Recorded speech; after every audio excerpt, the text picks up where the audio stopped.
Mic's on.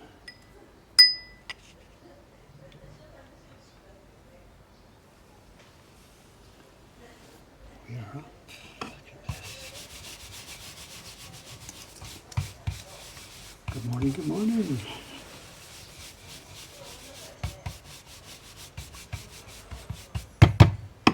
Are the mics correct? Left side should be this one. Left, left, left. Right side should be this one. Are they correct? I don't know.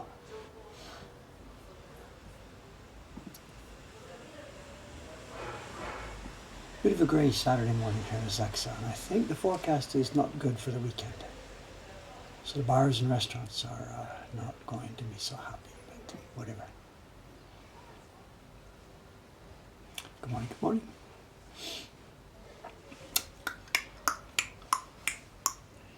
As scheduled, printing. How far into we zoom? Not sure. What's best here? You don't need to see all that stuff. It's just backup colors. We have today's show and tell packages waiting over there.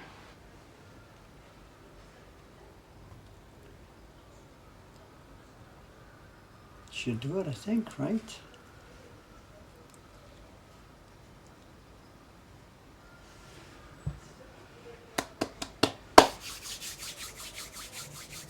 What we're doing today is the third, no, 1, 2, 3, it's the fourth impression. I think, just a minute. How far have we got? Key block is done, of course. The background blue is done. And the background on the asteroids is done. And the background blue may have been a little bit too deep. Partway along I realized that and I cut it down a bit. So this is what we're up to here. So we're doing the second blue. It's the same color, the same thing in the bowl, but going on as an extra layer, it will deepen the blue. The spoon took a hit late last night. The spoon is your not on TV here. Maybe I hope he's. Oh, you're now on TV. Tony's here. Tony, you're sitting there frustrated. I'm sorry. I broke my 7-Eleven plastic spoon, and I just grabbed a few minutes ago a 7-Eleven spork. Tony, of course, he brought a beautiful, nice metal spoon. It's downstairs somewhere, on, around, in, under. At my desk downstairs. I'll find it one day. So, but until then, it's 7-Eleven to the rescue. No, I haven't brought. I can't find it, Tony-san. It's down there somewhere. It's really, really time for a cleanup down there. I'm sorry. Please hang with me on this, and we'll find it. We'll find it. There's two things missing. One is the spoon that TV brought, and the other is one of my carving knives. We cannot find it. I cannot find it, and I guess it's probably down there on the desk somewhere. I can't believe somebody would have walked away with it. So,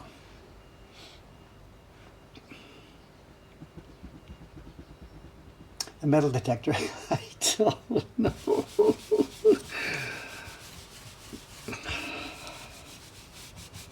I'm sorry. What can I say?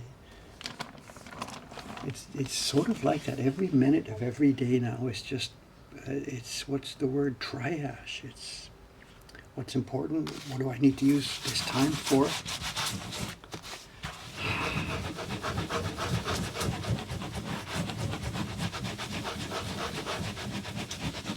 The problem with the desk downstairs is that it's become so big a job. It's so massive a job.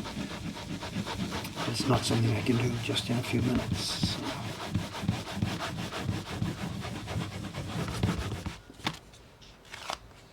So there we are. We're putting the second tint on the planet. It's not so noticeable now, but remember the space is going to be deeper.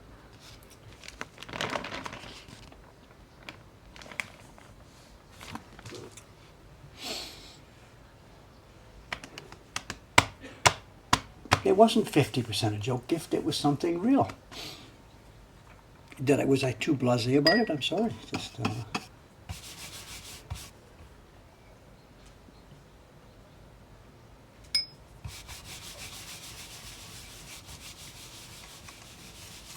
other than that, how are we doing? Today's stream is going to be just this printing, of course. There's 100 sheets in the deck, and I guess there's no way we're going to get through all 100. So this is the only printmaking activity you're going to see this morning. I do have a show and tell package this morning. It's an interesting item. Your socks are safe, and it won't take a whole lot of time. It's just a few prints inside of a frame, which we'll have to look at. So show and tell will be a middle of the road, pleasant, casual show and tell today.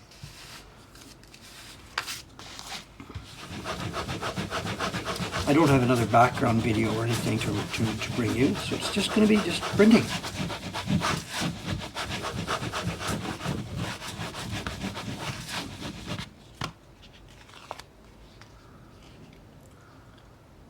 Again, this impression we're doing doesn't look very impressive at the moment, but once the surrounding stuff is in, this becomes much more a visible part of the image.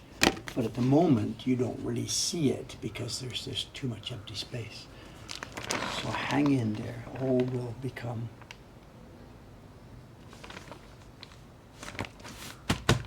okay.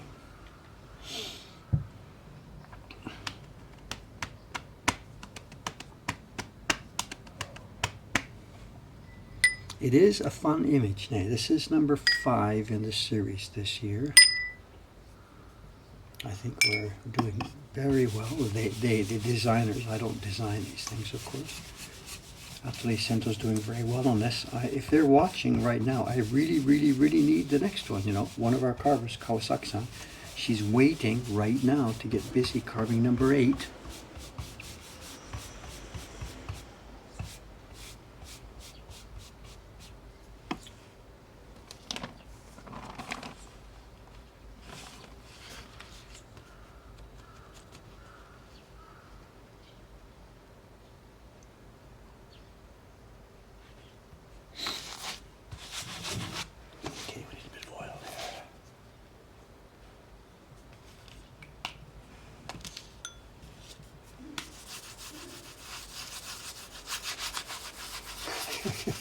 The spoon story.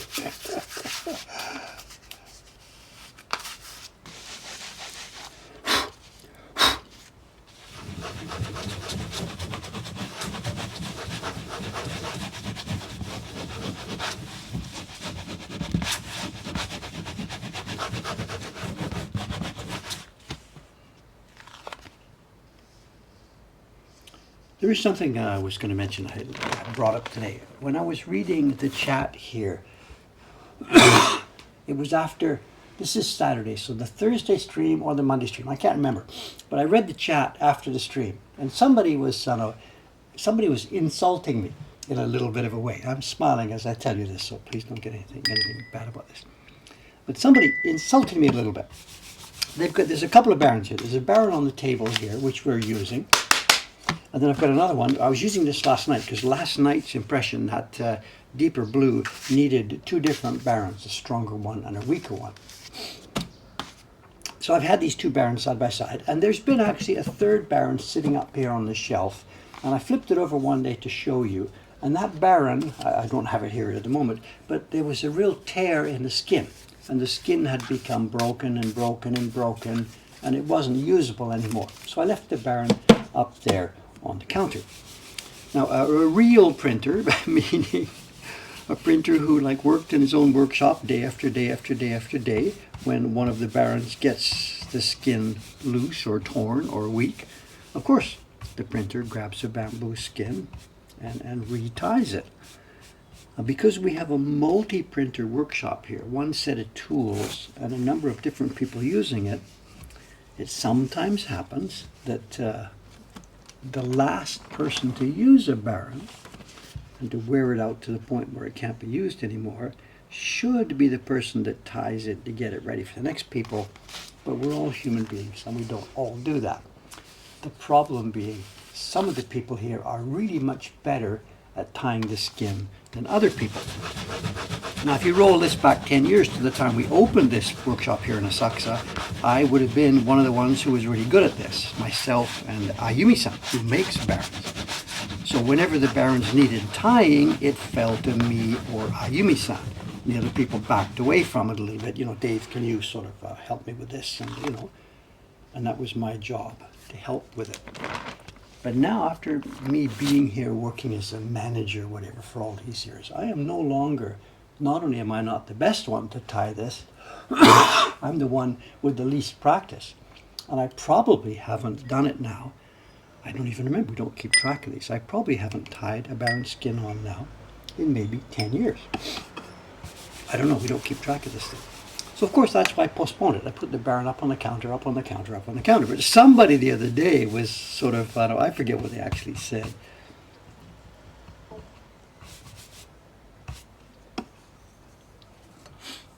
Somebody the other day was okay, ribbing me about this. That how come I wasn't tying the Barren, and I should do it on stream, you know. And yeah, right, after 10 years of not doing that. Anyway, whatever. So the other day, I needed that Barren for work here. So I thought, okay, Dave, just whatever, get to it, grab a skin and tie this thing. Put the video on because they will get really upset if you tie it and don't show them what's going on. So I got here ready, got the video set up, and got the Barren off the counter here, ready to tie it on. And I found that there's a real reason the staff has been ignoring this one and ignoring this Barren. It's not ready for use. It's come time for its major overhaul and maintenance. I've put it in this little Ziploc bag here at the moment. The Ziploc bags, I guess we're going to get sued for using a Ziploc bag, whatever, different story. But I kept it in here because this is a chance to show you. This Barren actually has been around here for quite a long time, and it's due for another round of maintenance. A couple of things. You can see, one, this already is a patched together Barren from different sources. So when another Barren has got worn out, partly the cord at the edge has become too broken up or something like this. And this is, I can't say it's a zombie Barren, but it's been patched together from different ones. And what's happened, I can take this off here. Don't get up, don't panic. The bamboo is hard, and in order not to bash the paper, we put a row of soft cord around the outside. So the outside ring, the part that would hit the paper first as you're rubbing, is a softer cord to avoid hitting the paper. This one, the softer cord, is actually two pieces to fill up the space. And then the inner cord has now started to come apart. The little strings that tie it have broken at the end, and the cord is now coming loose. So it makes no sense now to throw this back into the pool and tie this. This needs to go over for maintenance. Now, Aimi-san knows how to do this because she's a Barren maker. Or what I may do, I may phone up Goto-san and ask him if he's got time to do this right now. Sometimes he's really, really busy, but... So Dave had good intentions. I was going to tie a skin on this the other day, but it's not ready to be tied. It's time for some maintenance. This thing has a lot of life left in it, huge amount of life left in it, but it's time for some small maintenance.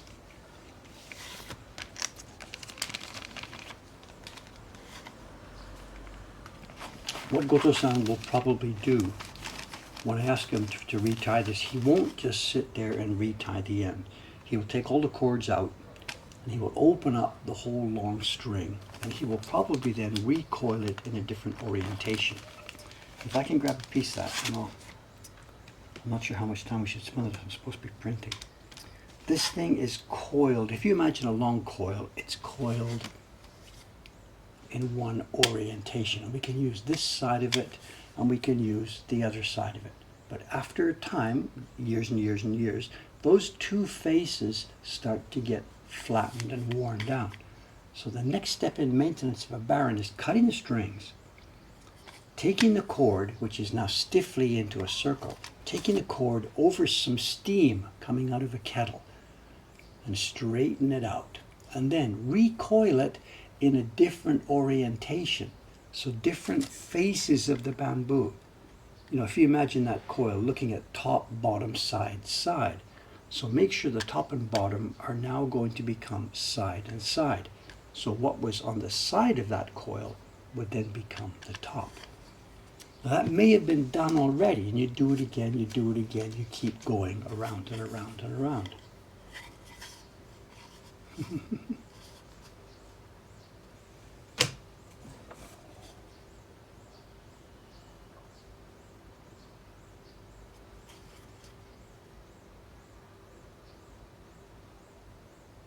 I can't make it out. There's a red stamp, but it's been destroyed over the years. It's the maker's stamp. It doesn't say Godo, I think.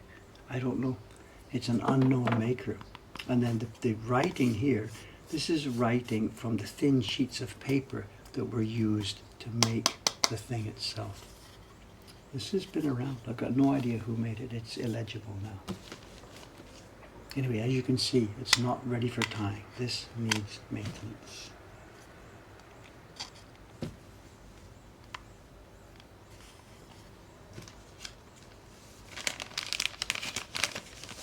My block is dried out, of course. Whatever, can't be helped. Maybe I should have saved that for Chantal. I don't know.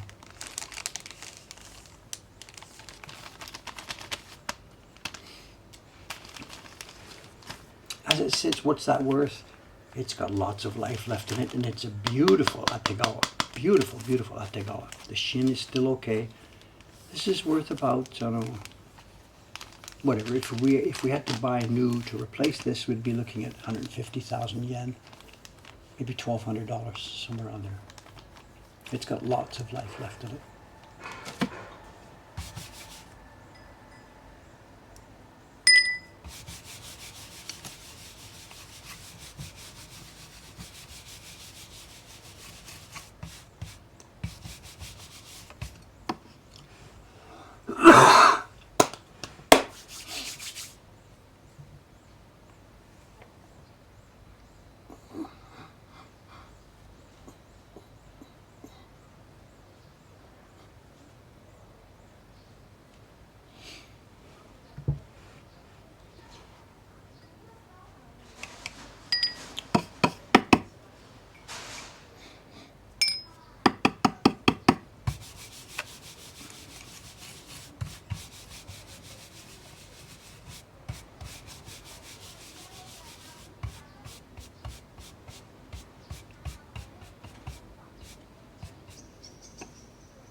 Are Barrens always round? I mean, what?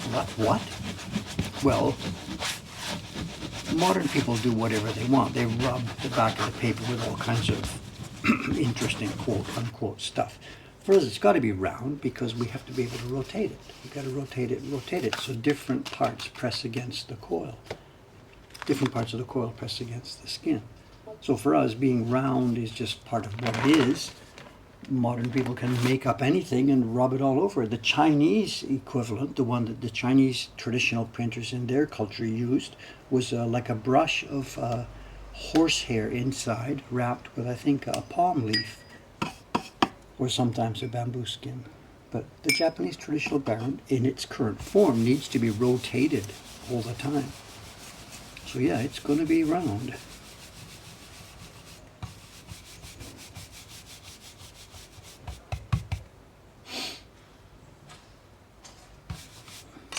The spoon broke a few minutes ago last night, a few minutes ago printing time.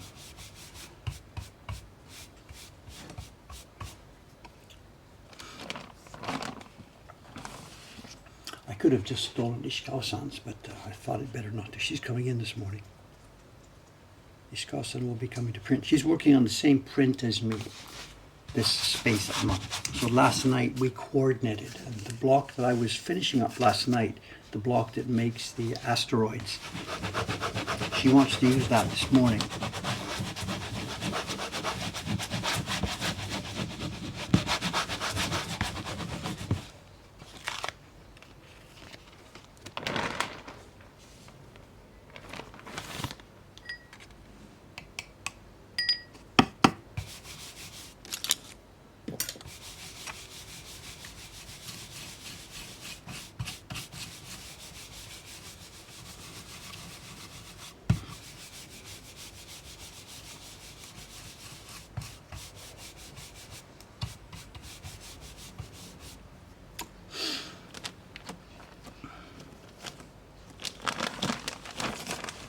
There's something else in the back of my mind that I was supposed to talk to you about this morning.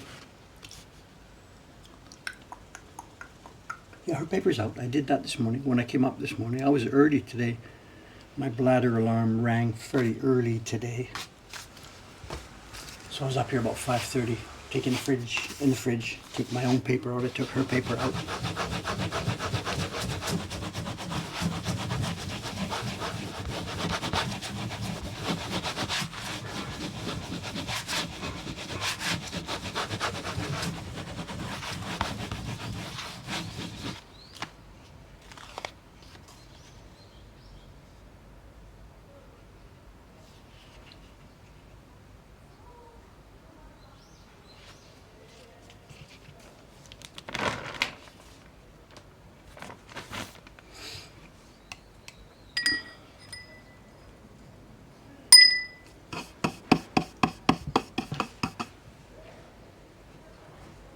When I do a set of every color layer, it will be a great collector's piece. If you mean what we call a junjozuri, junjozuri is the sequence of colors. We do these for our own in-house use. We keep a little book for each one so the printers know what's going on. We have a sequence of colors with notes and stuff that the printers make to each other. Before I start printing this, I will pull this out and read the notes that somebody said. Watch out for this particular point, or look out for this, or look out for that.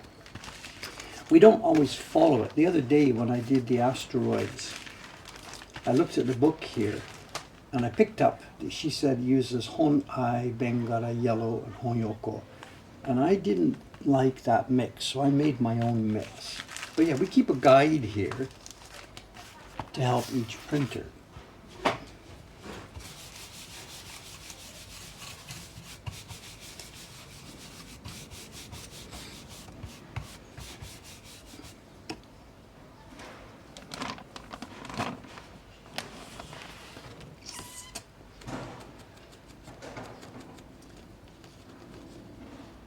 Yeah, meeting is tonight at 5 o'clock. They're early. It's a bunch of old guys. The meeting for dinner is at 5 o'clock. So I've got to chase out of the store. If you were thinking about coming over today, I'll be in the shop till about 4, and then I got to get out of here.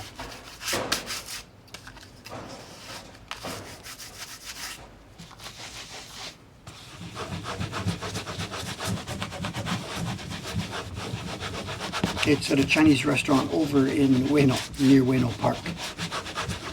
They've got rooms upstairs, so we rent a room. The association rents a room. It's the Craftsman's Association. I haven't been good with this. I haven't been attending in recent years. I was eager to join at the beginning when I first came to Japan. I wanted to meet craftsmen, get a chance to talk to them. But in recent years, I haven't been a good citizen. I haven't cooperated by going to meetings and but I'm going today. Asuka Sensei has really requested that I get back in and become part of this. It's sort of semi-dying. There's not enough people joining, and he said, "Come on, Dave, it's your responsibility to, be part of this and help keep it going." And I guess he's sort of right. He sent me an email the other day to remind me. He reminded me of 2 things. One, the meeting's on Saturday, right? You haven't forgotten, right?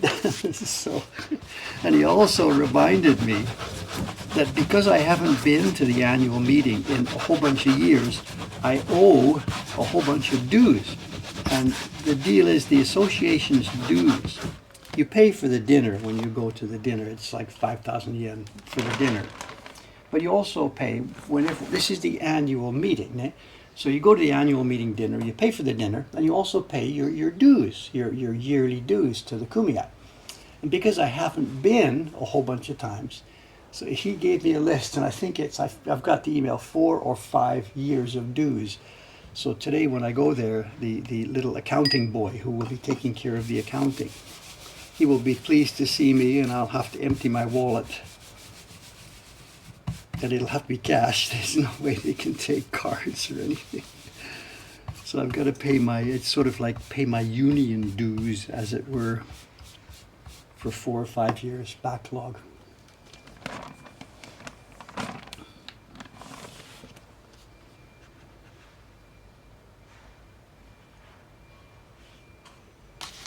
I think Taran-san will be there. He was encouraged, in quotes, to join.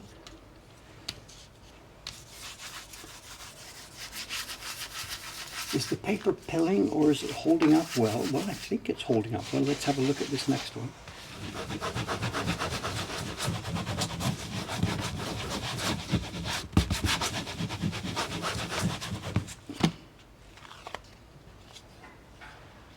Oh, we're looking okay.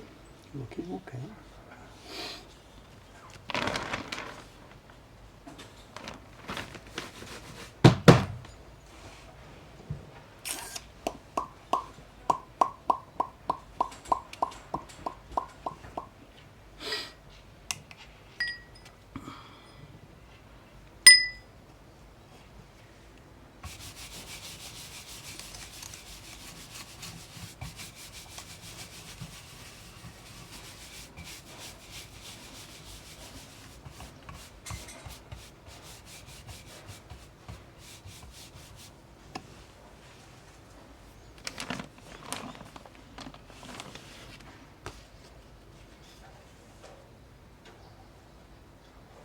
Well, I wasn't being sarcastic when I said Taran-san has been encouraged to come. The Craftsman's Guild is trying to maintain itself. Of course, the number of people joining is very, very low. And Taran-san, as a relatively new member of this Craftsman's community, he's been here now 3, 4, 5 years, he should be part of this. So his teacher, Asuka-san, would have encouraged him. I wasn't really meaning to be sarcastic about it.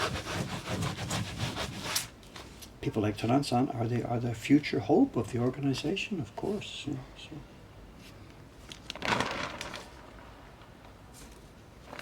The reason I'm a bit not excited or enthusiastic about it is because I can speak about this, I think, in general terms. Many of the craftsmen who work in this field, certainly here in Tokyo, I can't really speak for Kyoto, I don't know the people down there very well, but many of the craftsmen who work in this association here, they don't look at this craft the way that people like myself and Taran do. Taran-san and I, we really want to do this well. We just don't want to just do it. Both of us, people like me and Taran-san, we came to this from outside because we saw something really interesting and came in and are learning how to do it from outside. Almost all of those craftsmen, they did it because their dad did it and they just followed the workshop. And they didn't have any clear image or indication. They don't have any indication of what they're trying to do. They just accept what their dad did, what their granddad did. Okay, that's it, that's what I do, that's my day's work, that's what we'll do. They have no outside viewpoint on this. And this is, from my point of view, this is a real negative. Because they're inside, it's not a bubble. Well, yeah, it's kind of a bubble. It's because they're inside, they did what they're told to do, they took the standard of work that they were given as being the norm, and that's all they do. Someone like Taran-san and I, we come outside, we see a piece of work, we try a piece of work, and we judge it ourselves, our own work and somebody else's work. We judge it against the best that was ever done.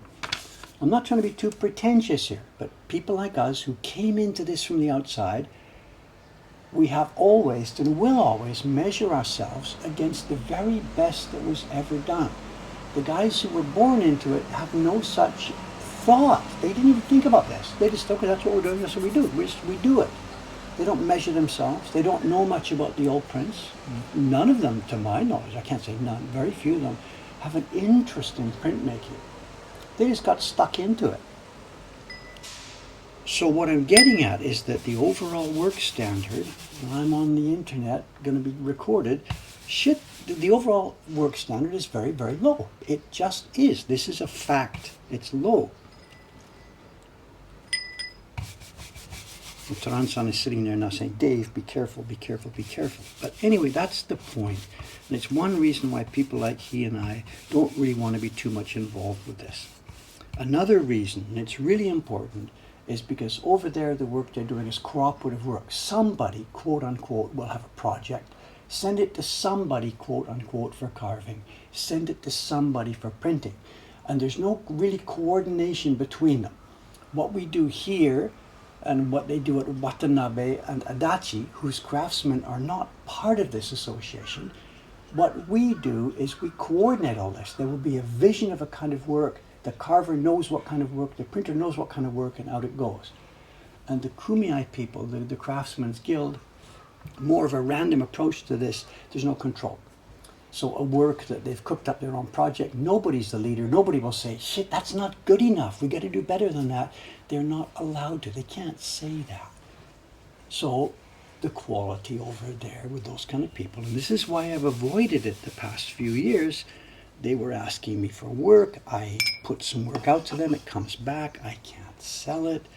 So I've just avoided it. I'm going tonight. My arm is being twisted. Asuka Sensei wants me to get over there and get back. So part of it is because he's arm twisting me, but another part of it is too, I want to see what's going on with young printers. Because even though I just insulted them hugely by saying their quality level is low, there are individuals in there who can do good work. And I need printers. So it's all a very, very mixed story, and maybe I've spoken a little bit too much openly here, I don't know.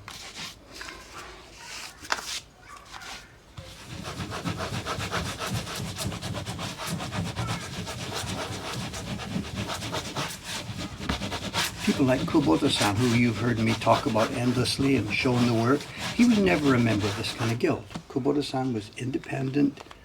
He worked for Adachi. There would be no reason for him to be part of a group like this. Very, very highly skilled man.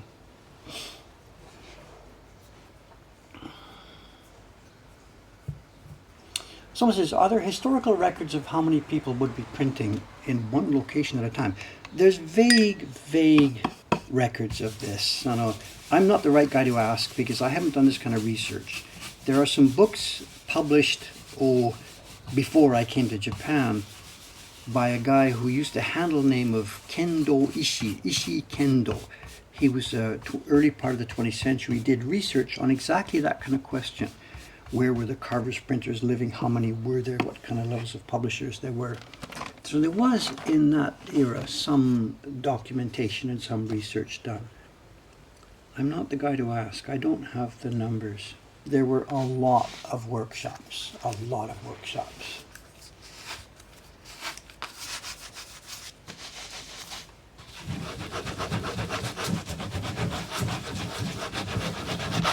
Remember, this was the printing business in a very literate society.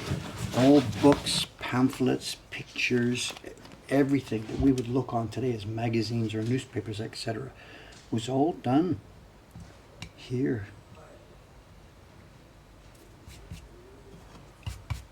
It was a big, big, big, big business. Until, modern printing technology came and blew it apart.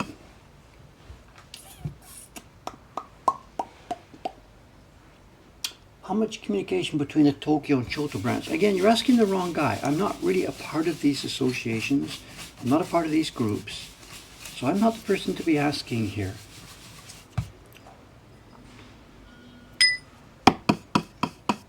I've let myself become an outsider.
Got it. it's been bugging me. I'm sitting here. I was supposed to talk about something. I was supposed to talk about something. There's big news, big news, big news.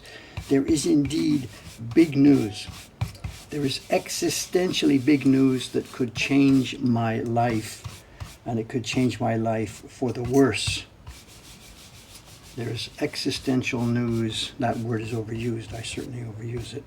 There's big news from the pool, and it is not good news. There was a crisis there yesterday morning. Friday morning, there was a crisis. And before I can tell you exactly what happened, I have to back up a little bit.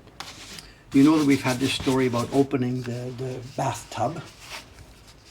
Opening the bathtub, and I mentioned to you about the new signs that appeared. We had what looked like good news a while back. The black pool cover had disappeared. And there was a message to that effect saying the pool cover has disappeared. Please do not use the pool until the morning staff has finished the cleaning. And then a few days after that, the signs changed again. And for the past couple of weeks, the signs have been, there's 4, 1, 2, 3, 4, surrounding the pool inside the change room. The 2 main signs in red lettering are hours of operation. Sauna from 10 o'clock, bathtub from 8:15. And this is in big red letters. Acceptable official hours of operation. Sauna, whatever, nobody cares about that at this time of day. But it says the official hours from the pool are 8:15. This is way later. We'd been playing with 7:30, 7:35, 7:45. The boys had been taking the black cover off. Those of us who want to get a morning bath were frustrated. So when these new signs came up, it at first looked like really, really bad news. 8:15, like what? But they had left the covers off, and there were 2 smaller signs in black. I wish I could remember the exact Japanese. It said, attention morning members. Once the staff has until the staff has finished going in the pool, and the expression is goenryō kudasai. Now, goenryō kudasai could mean don't you dare, or it could mean please hesitate, depending on the nuance. The best thing to explain goenryō is if you look at it reverse. Someone's visiting your home, do you want a drink? Yeah, goenryō naku. Don't hesitate, please ask for something. Goenryō naku. It's gentle, hesitate. And this phrase says morning members don't use the, until the staff has finished cleaning, goenryō kudasai. Hesitate to use the pool. But because the black sheet is gone, we took this, and we talked about this last week, we took it as a passive-aggressive way to do this. The sheet is gone, they know we're going to use this, but the official rule says, please don't use it until they've finished cleaning. So in recent days, all last week, the week before this, me and the other guys, we come in, the staff is not cleaning, the staff's gone, there's nobody in the room, or one of the African boys is in a corner wiping down the shower or something. The pool has been cleaned, the bathtub has been cleaned. So we get into it. I'm not talking about the pool, I'm talking about the bathtub, I'm sorry. So it's been, I thought it was all organized. They've set the rule, the official announcement of the bathtub is 8:15, but they know we're going to use it. They've put a sign that says, just whatever, wait till the cleaning is finished before getting in, and boom. So we've been quietly using it. Yesterday, this all changed. The signs are the same. I get in the bathtub, have a soak. Yeah, nice. It was really quite hot. Get out. I'm getting a bit of a shower. A couple more guys get in the bathtub. And at that point, somebody comes down from upstairs. It's one of the boss types, the guy we normally see in a shirt and tie upstairs. This is not a pool attendant. He's quickly changed into the pool attendant's t-shirt because he can't wear his suit down there in the change room. He comes in and tells the 2 guys, hey, can't you read the sign? He's speaking politely, but say, you can read the sign, please. Don't use the bath. And they look at him in sort of a bit stunned bewilderment. I hear this, and instantly I now get back in the bath, 3 of us, to provide a united face for this. So, and he says, the sign says, please don't use it until the staff has finished cleaning. And we look around, and the African boy is still there, one of them.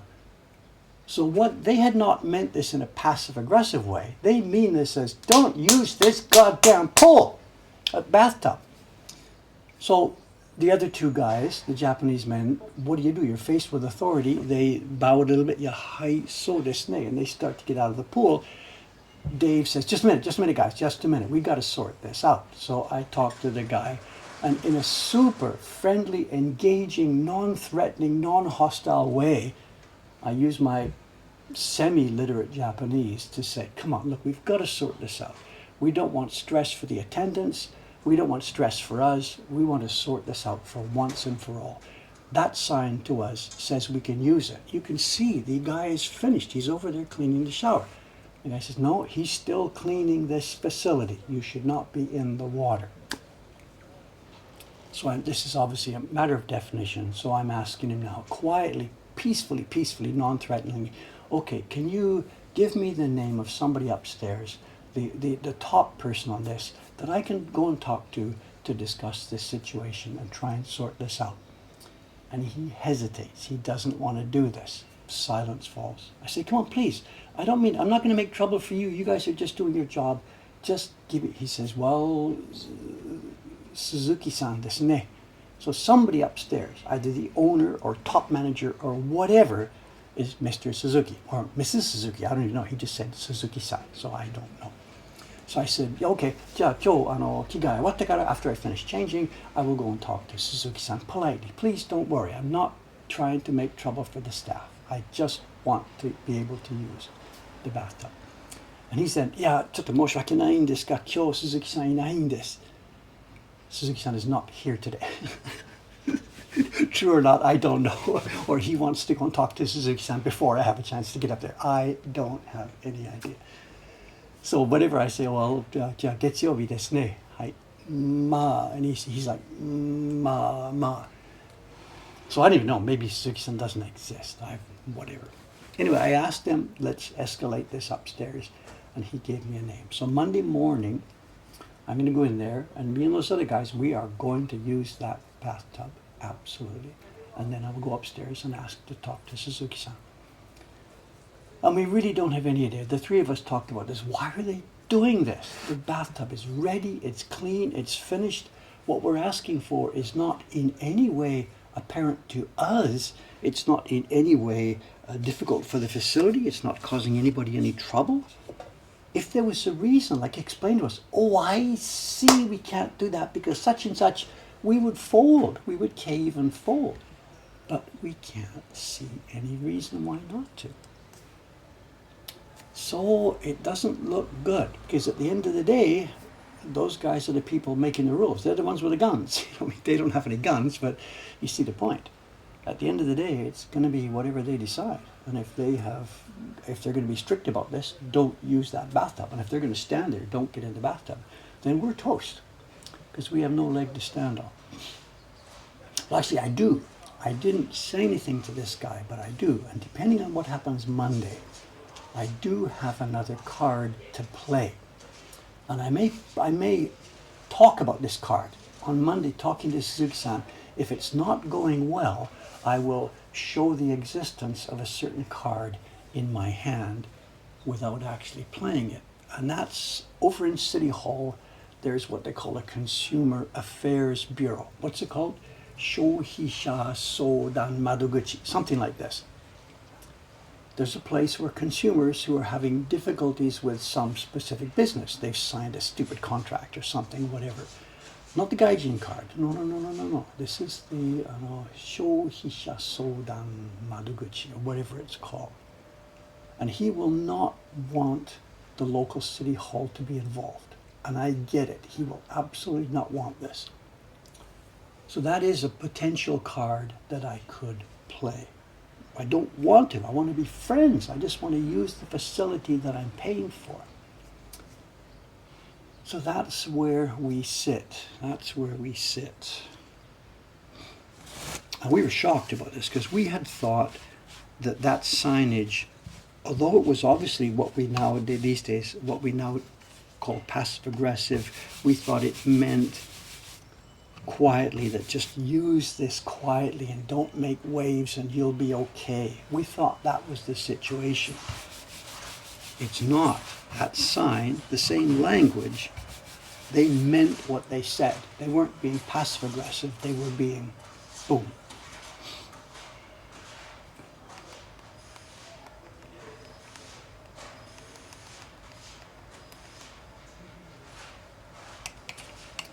It may go against us. There may be health regulations or something that there's a reason we can't use this. If there's a real reason, of course, we fold. Of course. It just doesn't make any sense.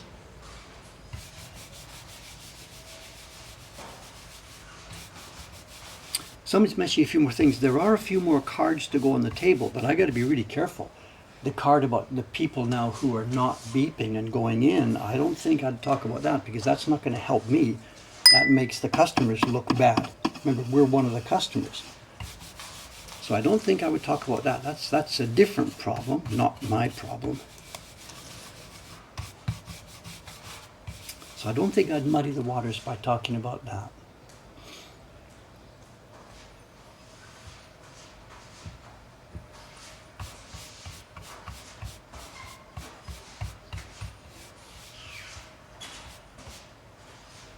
The sound you hear is the vacuum cleaner, and maybe is it going to be followed by the Iceman, or does he just once a week? I don't know.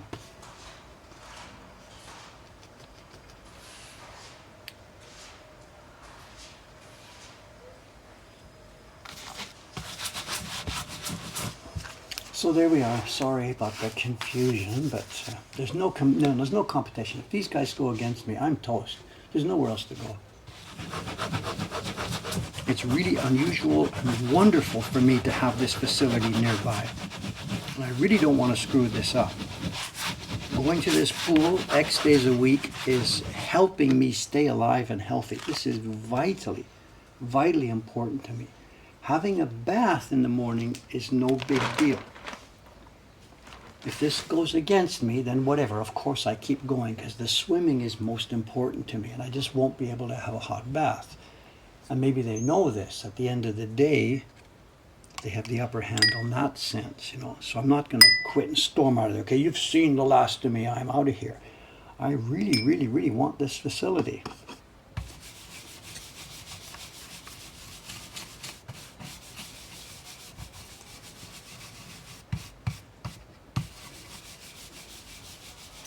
So we'll see how it goes.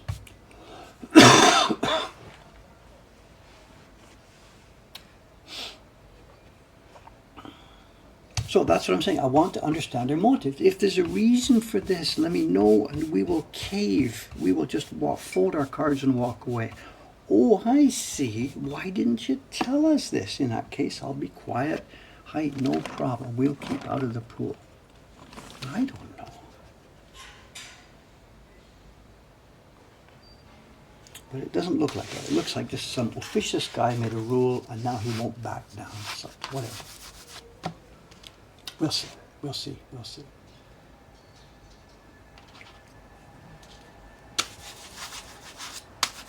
These are the prints for the May subscription. Yes, these are the prints that people got their invoice on May the 21st. We got to be honest about this. The people who get an invoice on the 1st of the month and the 11th, their prints are in the mail. They're done and gone. Chiharu-san made those. This batch of prints that Dave is making are the ones for the people who are billed on the 21st of the month. And these are the prints for May the 21st billing. Some of you got your invoice, you paid, the print is still here. I cannot evade that. I'm sorry, I am late. Next month is going to be later. The month after that is going to be later. We are in big trouble here. We're in big trouble.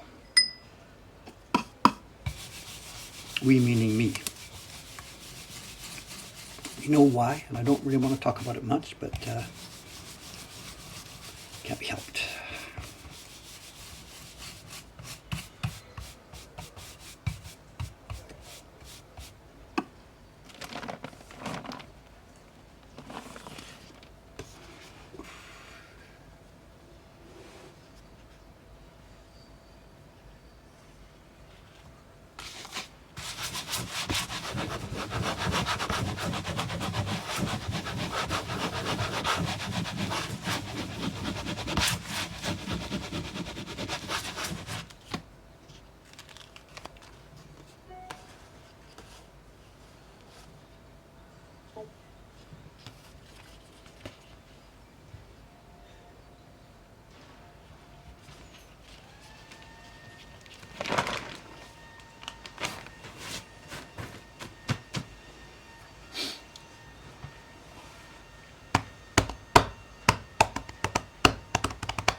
I didn't hear the Iceman. We had the vacuum cleaner lady. But I guess the Iceman, maybe, what do you think? Once a week? Once every now and then? Just on call when the guy from the Orange Room bar just phones him up? I don't know. It was nice timing the other day just to see that. You know, I took the camera out there to show you the vacuum cleaner, and we saw an Iceman. It was really cool. It's been ages since I've seen him here.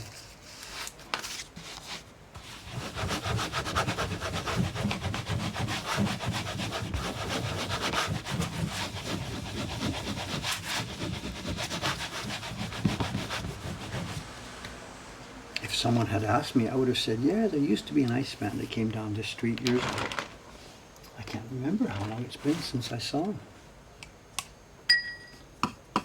That bar, the Orange Room, they call themselves, they seem to be doing really, really well. He's upgraded, he's brought in new fridges and gas stoves and stuff. Every now and then he keeps on we see a truck in construction.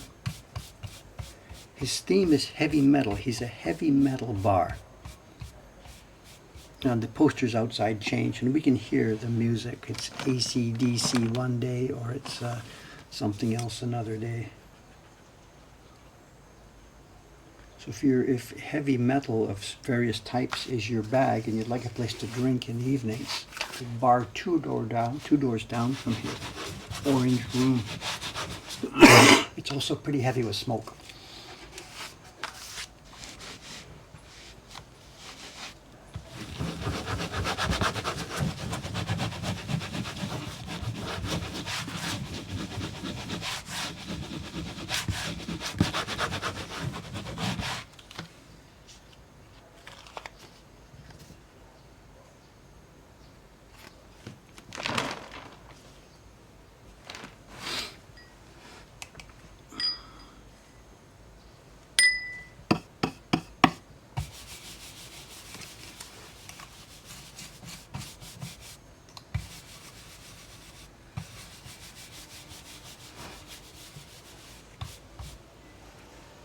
Some says you smoke inside. When the Japanese, at the time of the Olympics, they finally got around to moving forward on smoking regulations in restaurants and bars and public spaces, and finally moved to try and discourage it. Most restaurants now, not all, most restaurants and bars are a no smoking policy. A few have a room set aside, an enclosed room. It's glass paneling and a door, and you go in there and that's the place you're allowed to smoke. Some facilities, and the rules are it's got to be smaller than X square meters, it can't be a chain store, there has to be a sign outside that says this is a smoking facility, and all the employees, I'm told, have to sign on saying I accept that I'm willing to work in a dangerous environment or blah blah blah. The employees have to accept this. And if some employee doesn't accept this, they can't become a smoking place. Or that employee is, of course, toast, whichever way it goes. So there's a couple right here. Across the street, we can see them here. Next to the Ninja is a little restaurant called Kawa-yon. It's a family place. Dad died a few months ago. It's now run by mother and two daughters. Mother and two sons. And heavy smoking, they're all smokers. So the sign is there outside. This is a smoking establishment. And the bar here, the Orange Room bar, is also the same. And the owner, I guess, is quite a smoker himself. So. And maybe the kind of crowd, people that like big banging heavy metal with their evening cocktail, maybe there are a lot of smokers in that particular group, I don't know. So yes, there are places you can have a meal and smoke in Tokyo, lots of them. There's also most places these days now, it's non-smoking.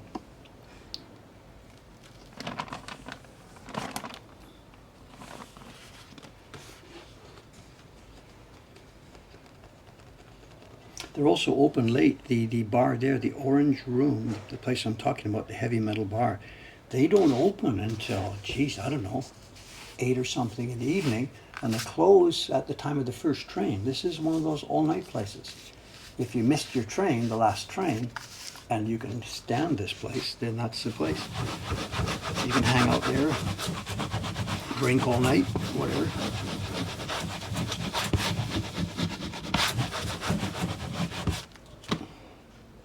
There are a lot of all-night bars in Asakusa. There's 2 on our block. That one, the orange room, and then around the block behind me to the left, if you go to the end of the street, there's a place called Ginza Rock.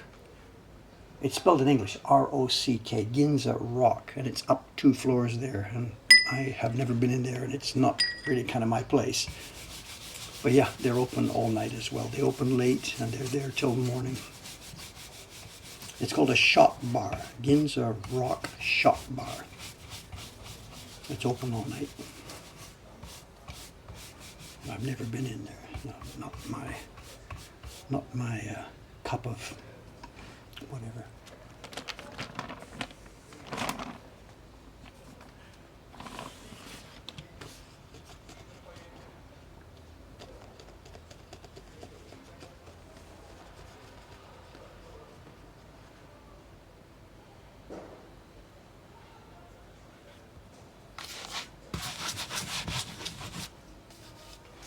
Hotels are mixed. I know some hotels have both types of rooms. When you book, you should make sure you get a non-smoking room. Many hotels, the ones that are maybe not so big, the entire facility will be no smoking.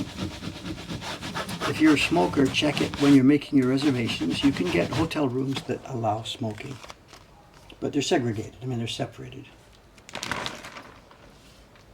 One of the times I went to Fukui a while back last year, I made my reservation for the Route Inn at Fukui. And I didn't notice that I clicked the wrong button, and I ended up with a room that was smoking, yellow walls, and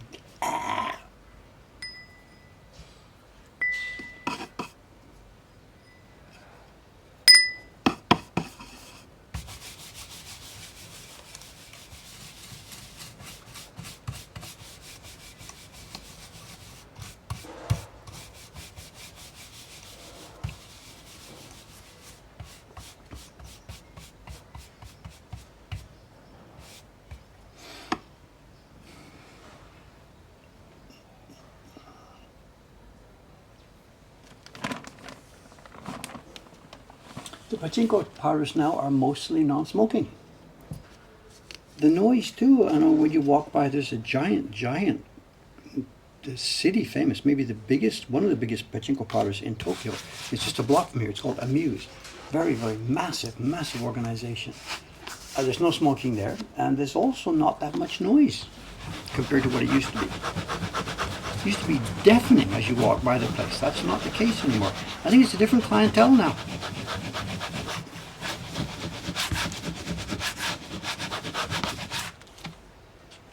It's a younger clientele. It's younger people, like college-age boys seem to be the main type here now in the pachinko parlors nearby. Men in their 20s and 30s. Not exclusively, but that seems to be the main demographic.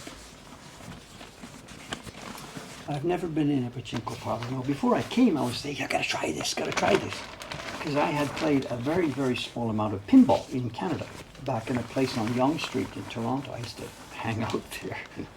Not a bad boy.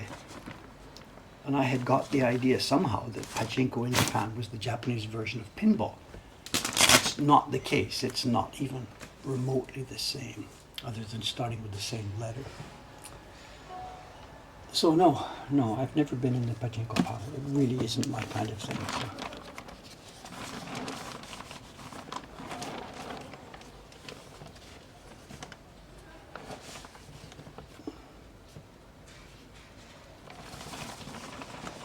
There's this sort of semi-myth, might be true, might be a myth, I don't know, that if they can see you're a beginner, that they sort of arrange it so you're going to win something. So that people going in there, again, this true or not, I don't know, whatever. The idea is that when you go in there, I've never played pachinko before, I'd kind of like to try it. And they arrange to give you a machine and somebody flicks a switch in the background and whatever. And wow! I'll be back, but I don't think they would do that to foreigners. Even if it's true, I don't think they would do that to foreigners, because you're not going to be back the next day to the same place, whatever. So, Yeah, John has this story. So I think, but John, I don't, whatever. I don't know.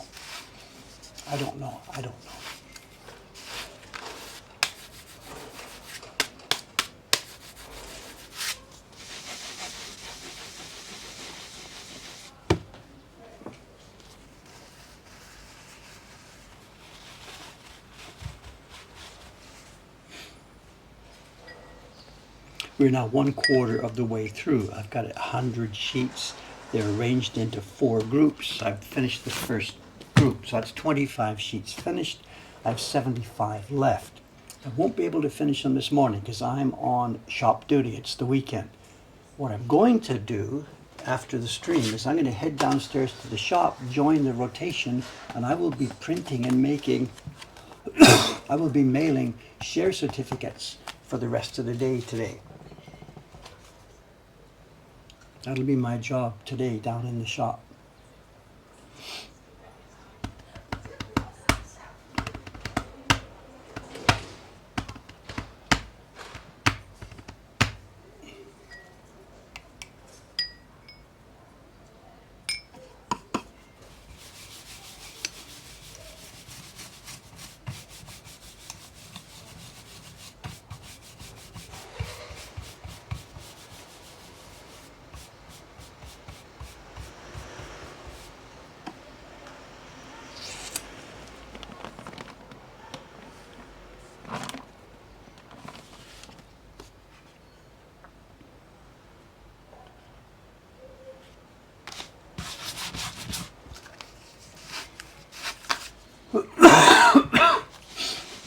Someone says smoking. Yeah, John talked about this. Yeah. So Dave, in a sense, was a heavy smoker.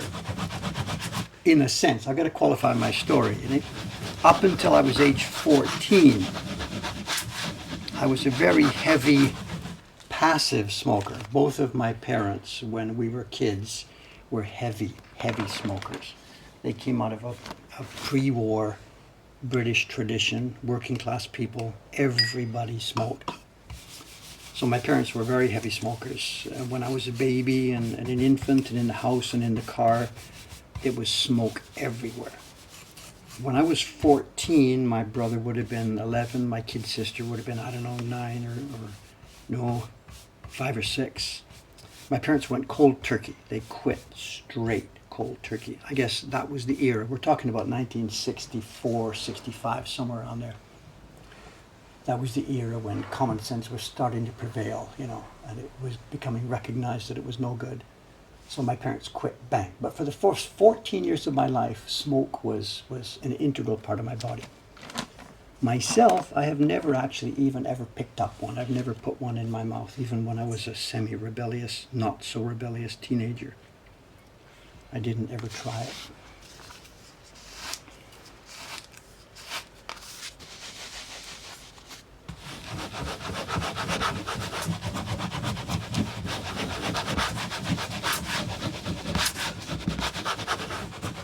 So anyway, I don't blame my parents for the early smoking. It was their culture. It was deeply embedded, integrated into the culture they grew up in. So I don't have any sense of blame to my parents. How could you be so stupid? It's the other way around. They were smart enough that at some point when finally this message from society came strong enough, they quit. And they did that thing, they quit. So rather than feel terrible about them, it was just the society. Things take time,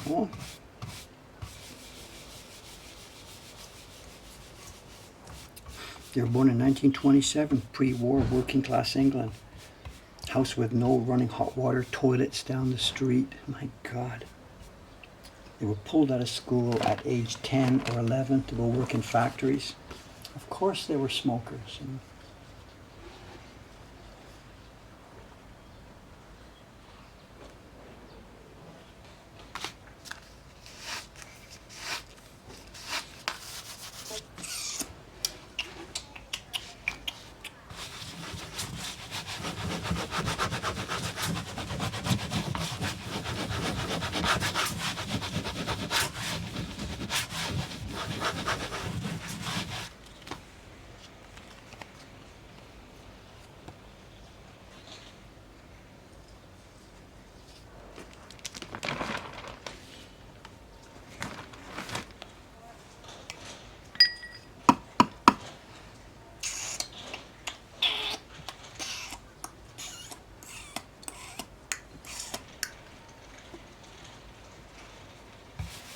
Yeah, my parents, it's all Yorkshire, Halifax, Yorkshire. I was born there. My parents were born there. That's our family, quote, roots, unquote.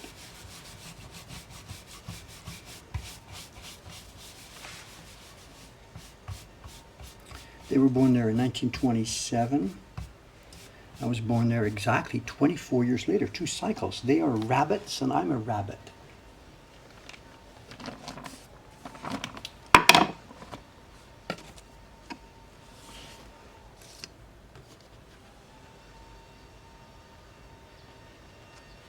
How's our time? Oh, look at this, 9:06, we're almost done.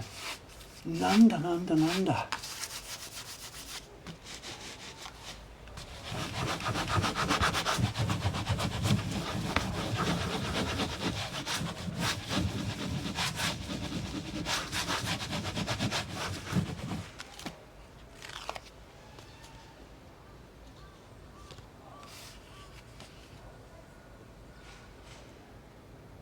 Yeah, Year of the Rabbit. So we're all rabbits. 1927, 1951.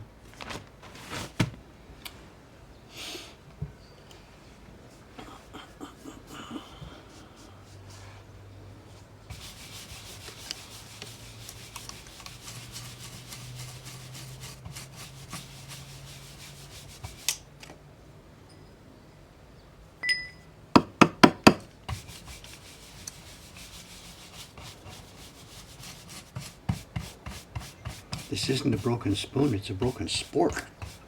Can't you see? It was a fork. Spork. Pride of the 7-Eleven.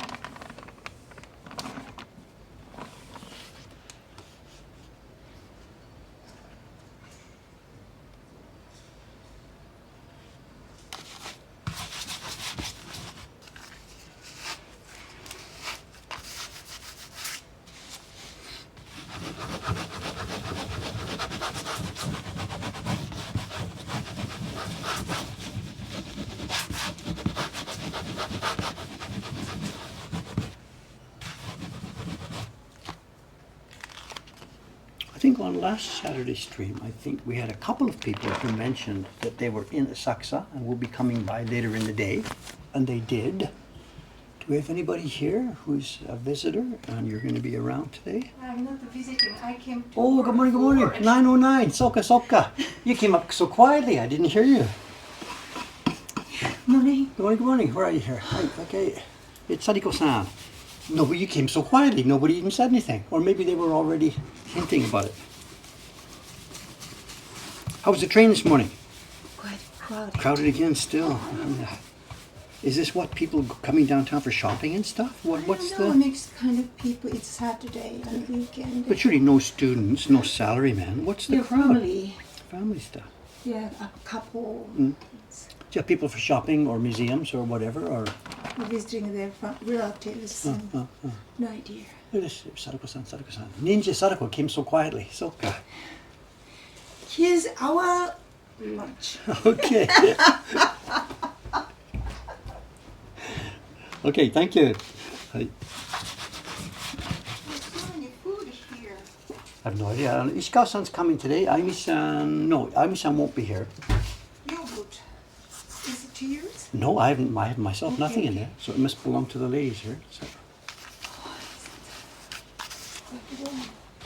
A tatami room light is on. Tatami room. My room? In the downstairs at the shop. Oh no, I've been down there. I picked up my. I went to pick up my microphones. They were charging, and I picked up the show and tell.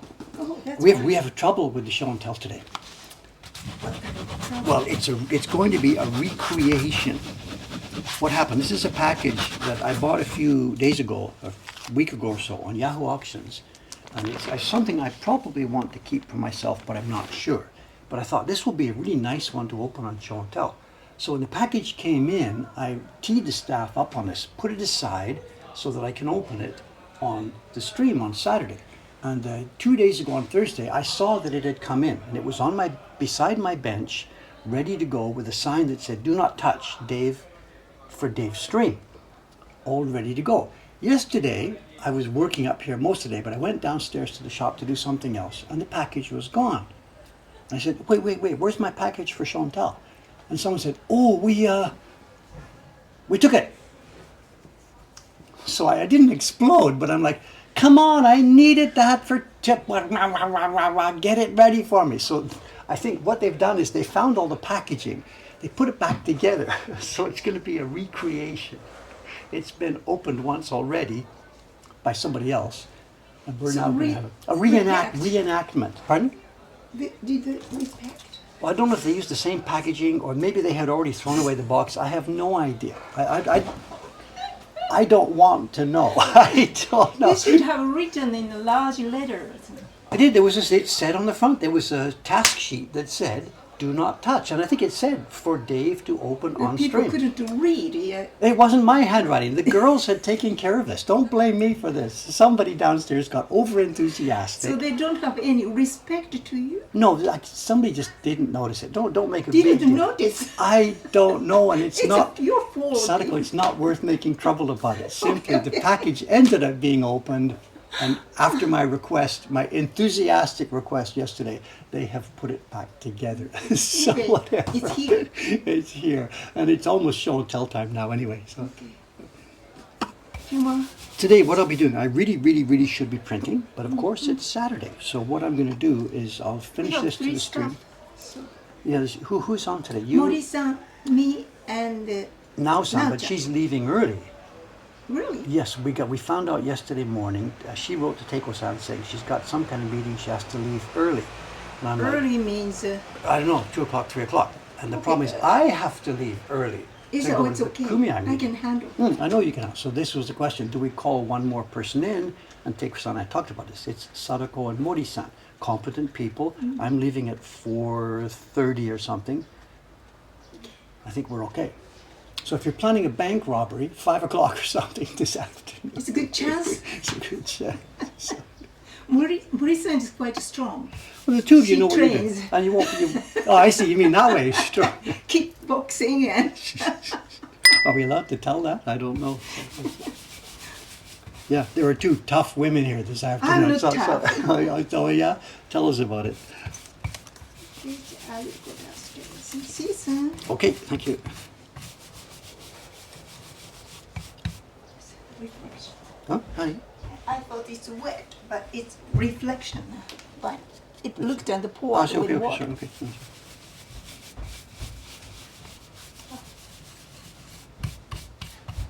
Goodbye.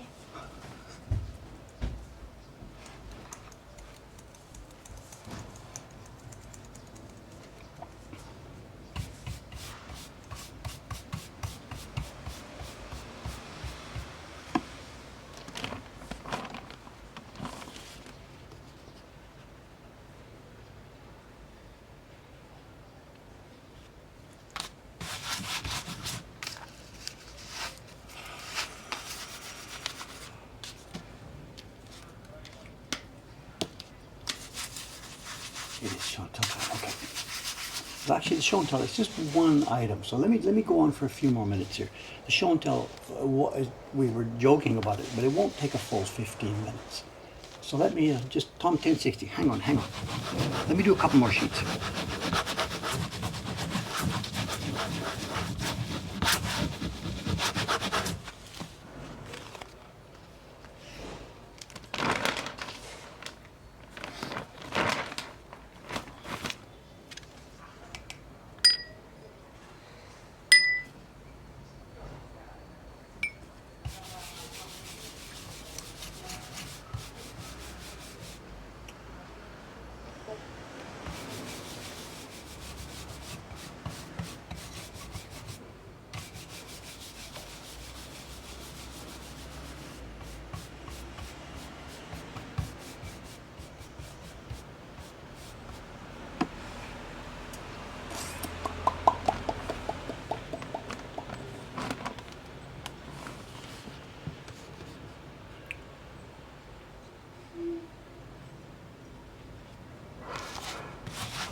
Newbies here, not sure what's going on. We're going here. This is the finished print. This is the sample already finished by another one of our printers. I'm using this as the guide so that mine will match her version reasonably closely.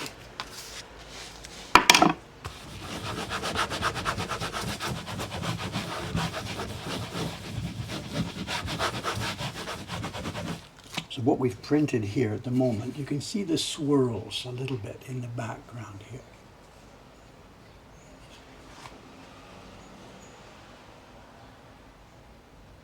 It's the swirly pattern here that has now been printed on the paper. It's the same color on top of the color, so it's a bit different, difficult to see.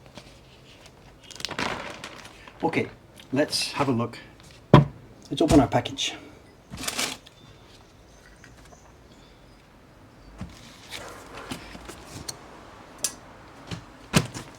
Microphones. Dave, I remembered. Microphone up. Microphone up.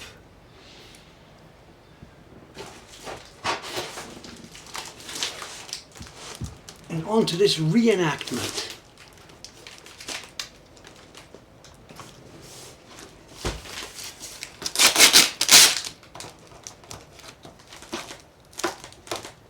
As mentioned a few minutes ago, this package arrived a few days ago.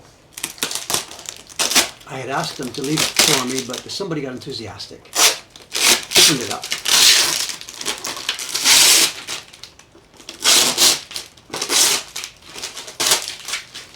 It was obviously somebody who doesn't know much about our stream culture, or they would have used green tape to do this repacking. That would have set the chat on fire.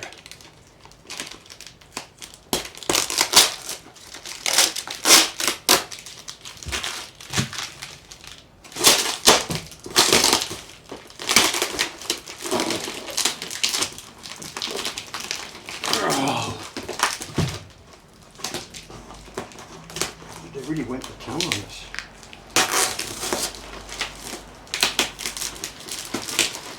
I think we're almost there. Oh yeah, we're in. We're in. I don't think it's the same package. Whatever.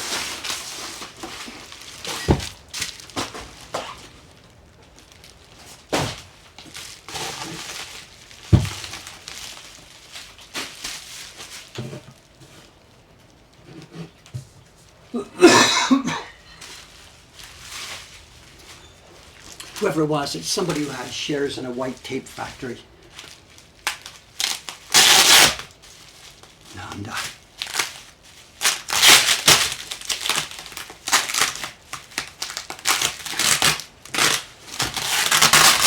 This may be a bit passive aggressive. You know, somebody could have been a little upset at me for making them do that. So they're thinking, okay, he wants it repacked. You'll get it repacked.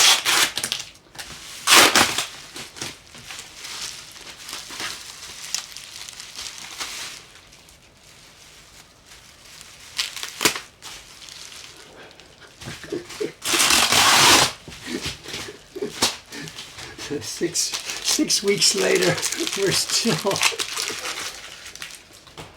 still at this.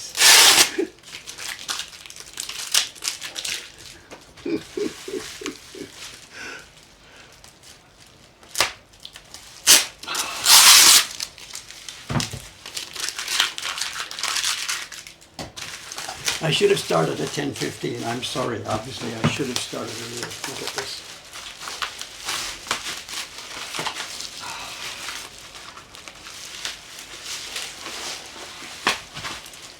A knife, a knife, a knife. My kingdom for a knife. Yeah, so. The knife that normally lives on Amy-san's desk is gone.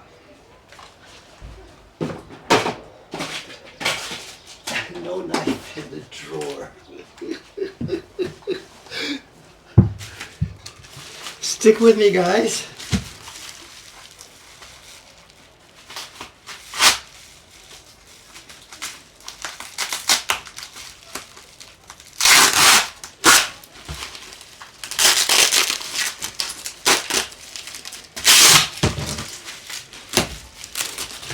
This is going to culminate in me dropping this and breaking it.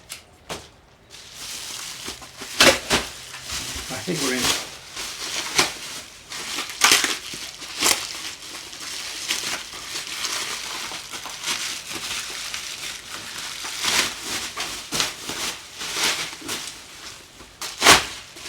It's absolutely, I don't. They have said he wants it packed, he'll get it packed. Is the whole world passive aggressive? I don't know, whatever. Okay, let's have a look. What we've got here are 4 woodblock prints. Which camera are we going to use here? Let me zoom out first so we can see what's going on. It's a framed item, and these are woodblock prints in a Tanzaku format. Oh, we're going to get it.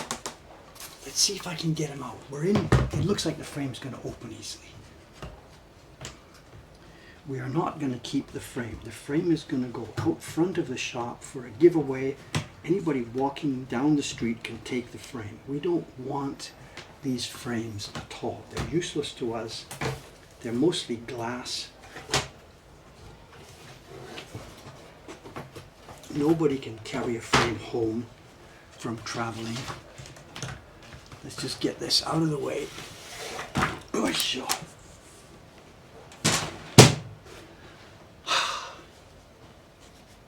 Let's have a look. These are loose. It's masking tape. We can get these off. Let's just do this. I can peel a little bit. It's masking tape. These prints have got to be preserved and taken away from this. Yeah, it's going to peel off. Okay, here's the first one. Do we have seasonal? It says Noboru Yamataka. It's some kind of modern artist. I don't know anything about who these are from or who made them yet. All I know is that the auction looked like interesting woodblock prints. They're 20th century. They're made in the classical woodblock technique. It's not nice washi paper. It's some kind of watercolor paper, like Reeves or something like this. And what's going to be the theme? I don't know. Let's go through and see what the theme is. They may be seasonal. As soon as we see prints in 4,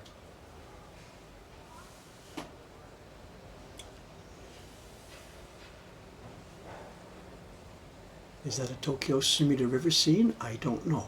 Let's have a look at the next one. I've got to be careful. I got pigment everywhere here.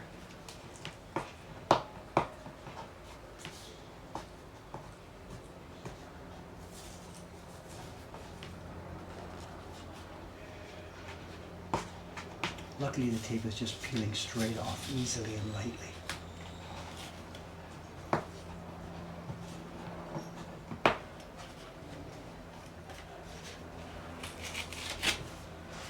Next one. This looks like a summer scene. Okay, they may be seasonal. Up at the top we have a cloud. Here, we can see it first. There's the image first. Is there a theme here? Something at the top, empty space, and something at the bottom. And this tells us something about the era. Look at that, the fan. Are we looking at 1965? You tell me. 1970? There's a bit of an ukiyo-e touch with the fan print here. Minimal designs. Noboru Yamataka is signed. Noboru Yamataka. If this is summer, what would this one be? I would have guessed this is summer, sort of a rainy season sort of a feel. Maybe they're not going to be seasonal. I don't know. Let's have a look. Next one.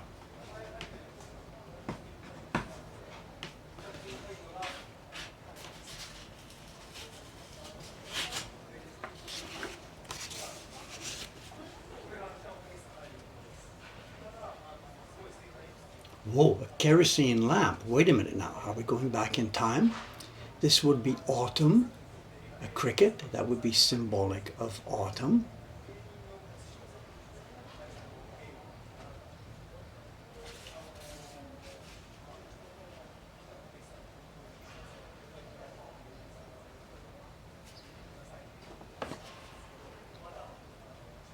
It's printed. It's intentional. The red dot It looks like a blossom or something. That's intentional. You tell me what that is. There's a match. They've lit the lantern. I don't know what's represented by this. I'm sorry. Any idea? And that is carved and printed, the red dot here. What's the story? What's happening here? Is a used match? The matches have red heads. Are they used or unused? I don't know.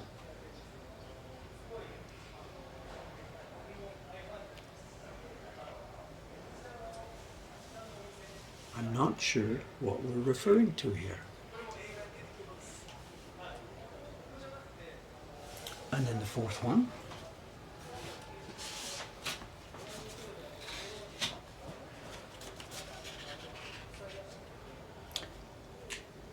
So if these are seasons, it would have been spring, summer, autumn, winter. Of course, this is winter.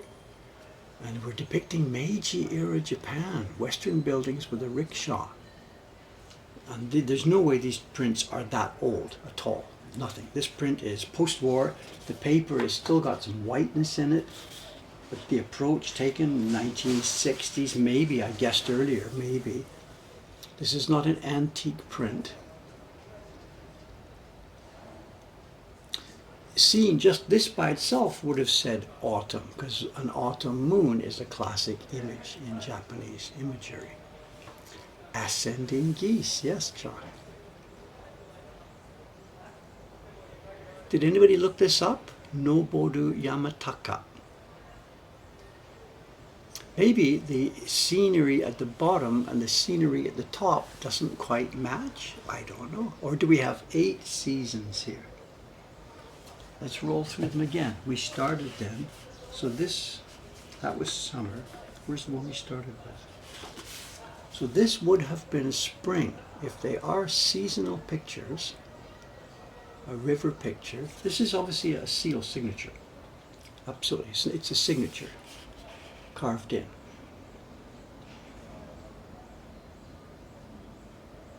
It'll be his name somehow, Noboru Yamataka.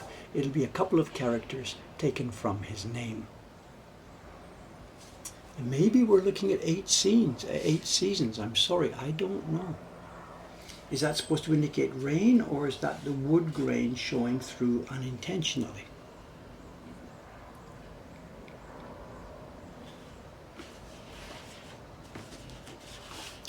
This matches. That would be a summer cloud matching the summer season here. That would match. Chicken Meister's got something here. Where? Oh, we found the link to this. Okay. Any indication of whether these are seasonal or not? Here we are. 4 seasonal Tanzaku prints. What's the date? He existed 1926 to 2020. Interesting, the impressions are quite different as well on that picture. Published by Sansha Shobo. Thank you very much. The red dot. Yeah, is that red dot then, now that we found another version, is this red dot present in the other one? The one you found online?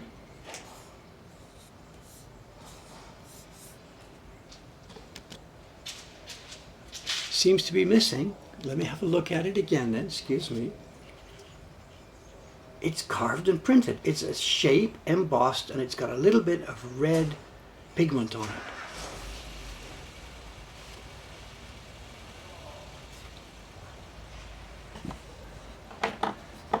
It seems to be carved and printed.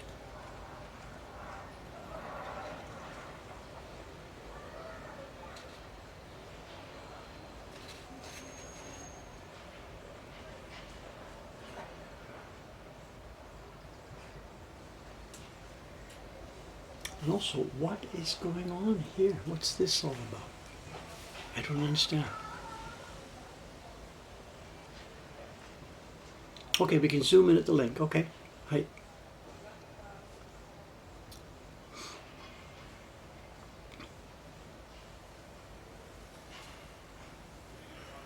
don't know, I'm sorry. I don't have enough information. If there's a version with this and without that, I don't know.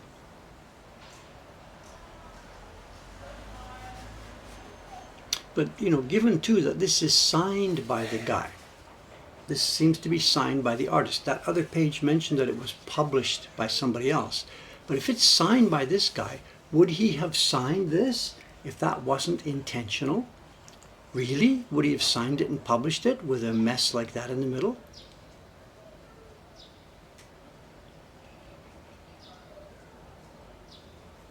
I don't know. I don't have enough information. Sorry. Anyway, there you have it. 4 nice, quiet, peaceful prints. I don't know how much I paid for them. I will either decide to keep them myself or we will throw them into the shop downstairs.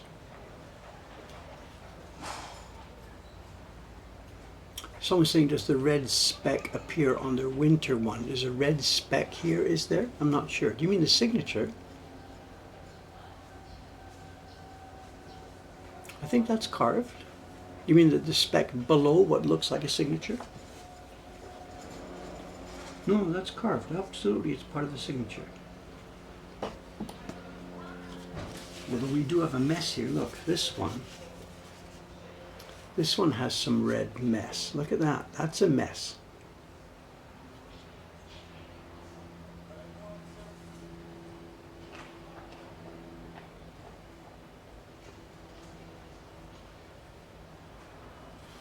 Is there something hidden in there too? Are those people just bricks? Chance for hiding some Easter eggs in there.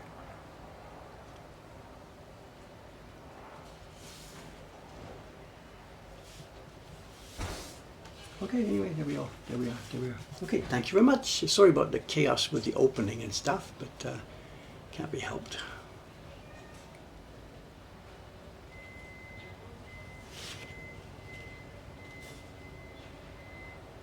It's too bad about the wood grain too. I think the wood grain spoils this. I think it spoils it. The wood grain up at the top, if it's intentional, okay, but I don't think it's intentional. I think he's using a soft wood, and my guess maybe they printed these with magnolia. I'm just guessing, I don't have enough information to tell, but that looks like a color block that's maybe printed with magnolia wood, which really does show grain pattern just like that. Very thin, hard winter followed by a wide spread of the summer wood. They grow very fast in the summer and not at all in the winter. I don't know. Maybe it was intentional. Okay, I think that's enough for today. I do have now to get downstairs to join the staff in the shop today. I'll be signing share certificates all day long today, or as much as I can, and they'll be posted on Monday. So if you're a long-time patron supporter and you're waiting for this year's share certificate, it's quite possible yours will be in the group. It's going to be mailed on Monday. Thank you very much. Let's sign off.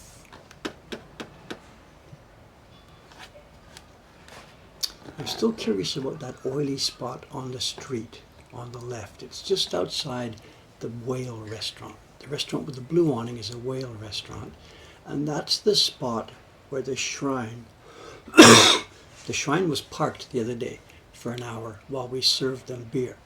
It was a hugely rainy day and a Japanese shrine was parked there. Why would it have been dripping oil? I don't have any idea, but it's right there at the same spot where the shrine was parked. No idea. Another mystery. Okay, signing off for real. Thank you very much, guys. I'll see you on Monday morning for some more printing. Thank you very much. Signing off. 3, 2, 1, and bye for now.